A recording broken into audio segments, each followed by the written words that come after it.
জুলাই বিপ্লবের সময় ছাত্র জনতার ওপর ২৮ রাউন্ড গুলি চালিয়েছিল তৌহিদুল ইসলাম। ৪ আগস্ট চাঁদগাঁও এলাকায় একাই বিদেশি শুটার গান ব্যবহার করে গুলি চালিয়েছিল সে। এরপর থেকে পলাতক ছিল তৌহিদুল ইসলাম। গোয়েন্দা তথ্যের ভিত্তিতে অভিযান পরিচালনা করে শুক্রবার বিকালে সাতক্ষীরার কামাননগর এলাকা থেকে তাকে গ্রেফতার করে পুলিশ। চাঁদগাঁও থানার সাবেক সিটি কর্পোরেশনের কাউন্সিলর এসরারুল হক এসডালের নির্দেশে ও টাকার বিনিময়ে ছাত্র জনতার উপর হামলার কথা স্বীকার করে গ্রেফতারকৃত আসামি।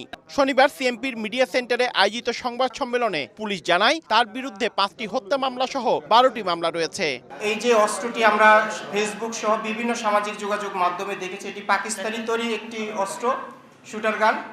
এটি দিয়ে সে গত 4 আগস্ট ছাত্র জনতার আন্দোলন চলাকালে সে একাই 28 রাউন্ড গুলি ফায়ার করেছে বলে সে আমাদের পুলিশের কাছে স্বীকার করেছে। ছাত্র জনতার উপর গুলি বর্ষণকারী বিদেশি অস্ত্রটি উদ্ধারে কাজ চলছে বলে জানিয়েছে পুলিশ।